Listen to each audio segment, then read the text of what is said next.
We're going to be back in school soon, so let's talk about that foundational skill of attention. Attention, attention, attention, attention. It is that foundational skill from which everything else relies. So today I'm going to give you 6 tips to improve attention. These are really good ones.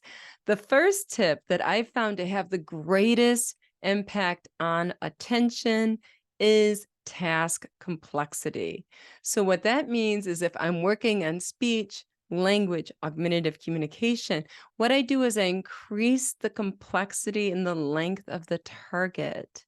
If you think about a child that's only engaging in cause and effect toys where you push the button and bring and out come all of this sensory input, a song goes on. Is that going to improve attention, or is it going to improve attention if they have blocks and they're building a castle with the blocks? Think about that. We have this multiple step, longer, more complex activity that they're engaging in. And just by the act of participating in it, they might need scaffolding in the beginning, but you can lay back on the scaffolding after you get them established. Their attention is going to improve.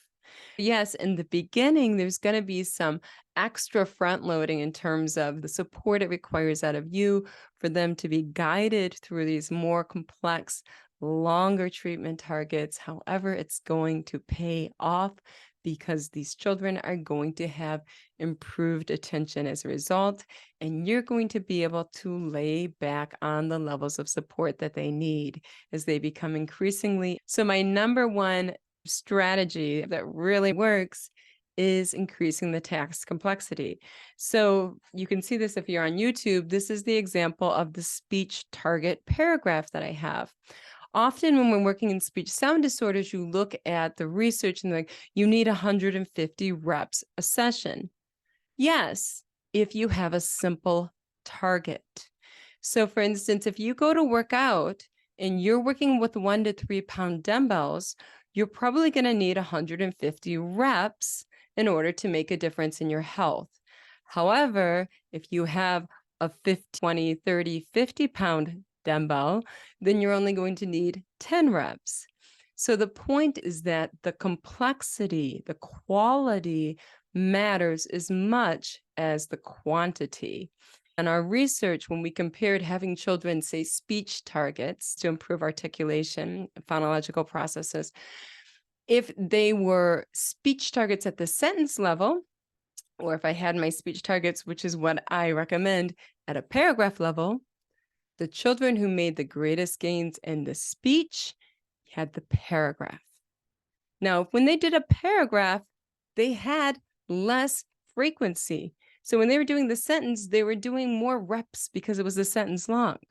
Now with the paragraph, they only said the paragraph 6 times in the 30-minute session. However, because the paragraph is complex, because the paragraph is longer, we were improving their attention, we were improving their verbal working memory, in which they weren't memorizing a sentence, they were memorizing 4 sentences, they were sequencing 4 sentences into a paragraph, they were expressing 4 sentences, thereby we were improving their verbal working memory.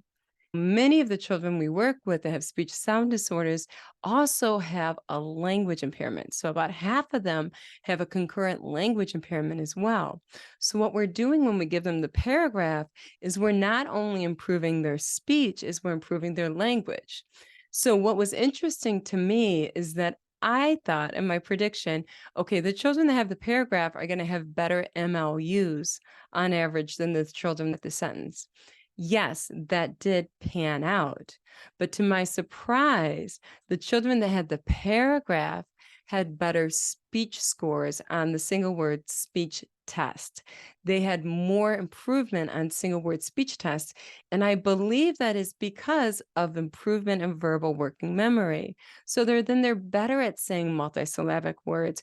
They're better at saying clusters because their improved attention means they're able to remember 3 or 4 syllables and sequence them, or remember clusters that contain 2 consonants and sequence those and not deleting one of the consonants. So that was a surprise to me, but that is an example of a more complex treatment target that's longer. You're going to get less quantity in terms of how many times you do it, but the quality is going to pay off in greater gains in both speech and language. Why? I think because we improved verbal working memory.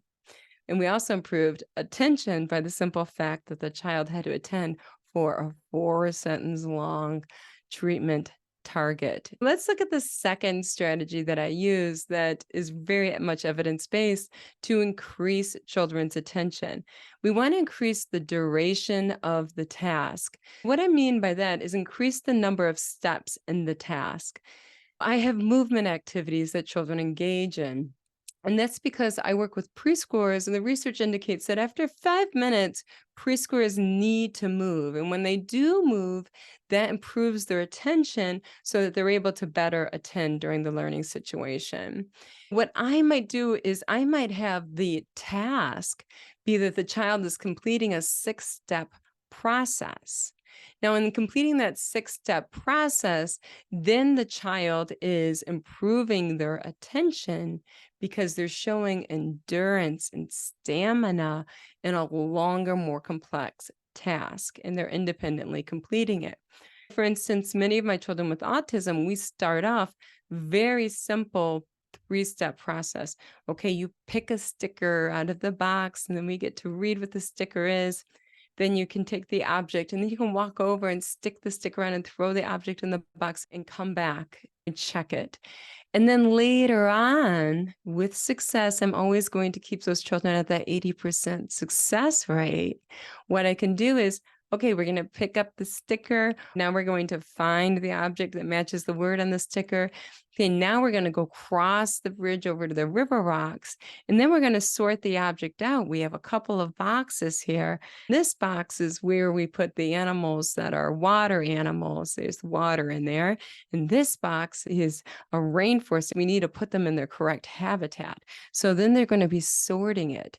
And then after they sort it, okay, we need to go drive our Jeep back on a scooter. And then they go and check the checklist that they saved the animal. I'm increasing the number of steps. And by doing so, I'm increasing the child's attention, which is very important. When you increase the child's attention, the child is going to develop an improved language, an improved social skills, an improved motor skills in every aspect of their life, an improved behavior. You are going to see a cascading impact in which the child is like a sponge and everything is blooming because the child has the ability to attend to the learning experience.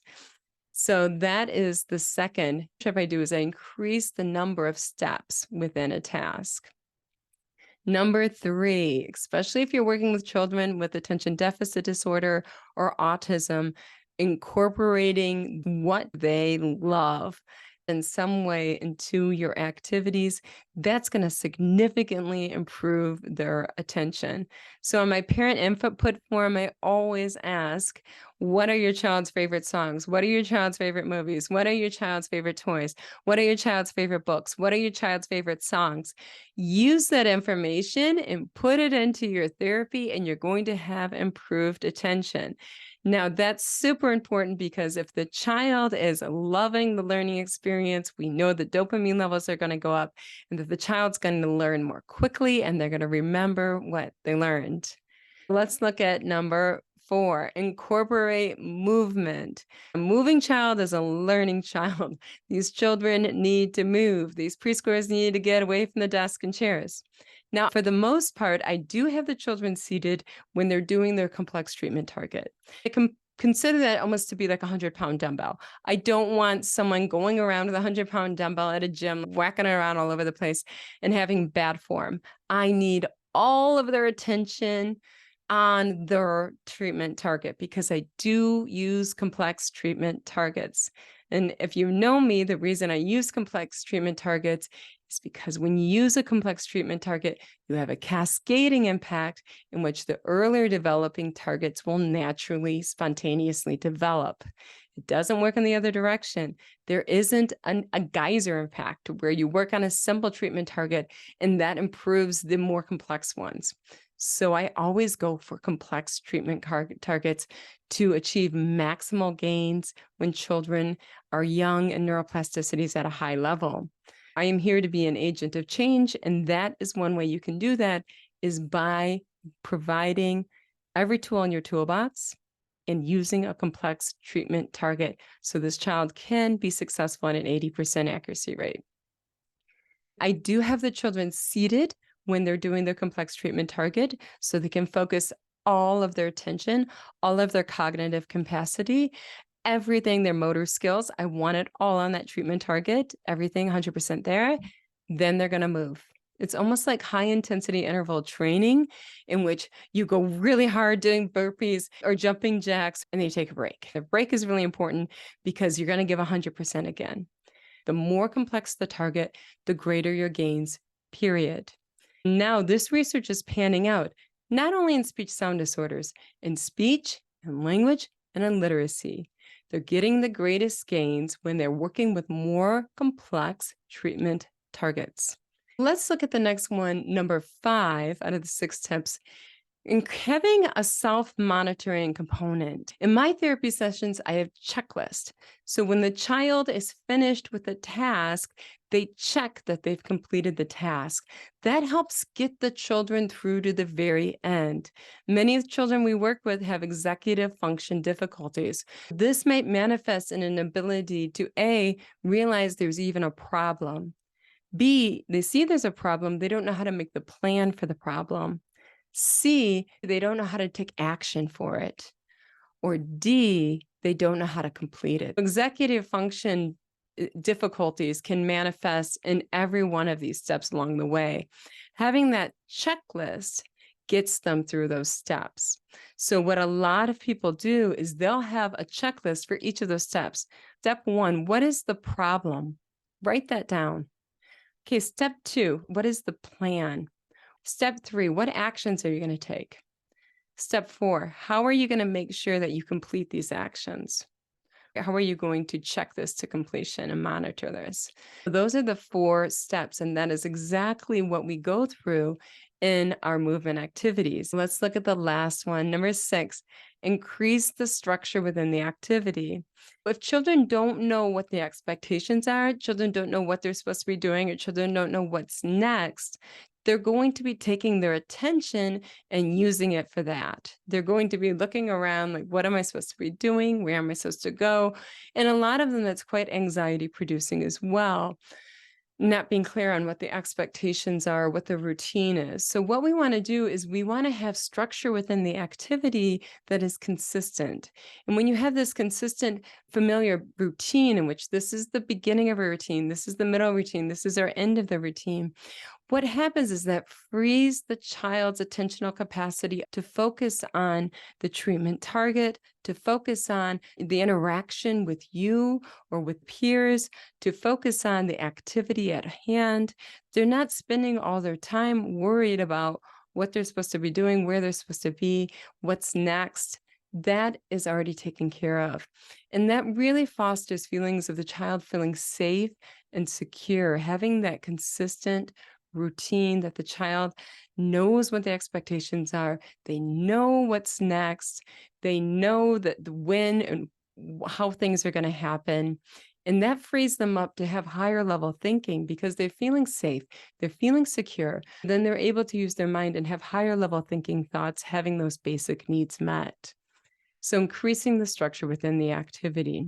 What I like to do in my activities is every day we have that same framework. The child comes in, they see the sign on the door, and the sign says, we're having a letter A party. The theme is the letter A sound. Then we have 2 movement activities, station A or station B.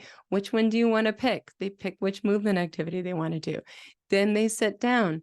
Then we do our treatment target. Then we're going to move. Now, every week, what changes is the theme changes every week. The activity changes every week. And that's really important because novelty is the spice of neuronal life. However, that routine remains the same. At the very end of every session, they know that I'm going to sing this song. We know that they're going to write their name on their paper. And the song is always the same. If you want to hear it, I'll share it with you. It goes like this. There was a girl who worked so hard. Maria was her name. Oh, it's like bingo. Maria.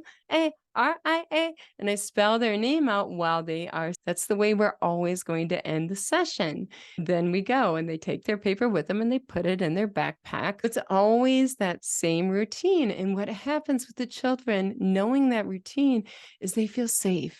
They feel secure.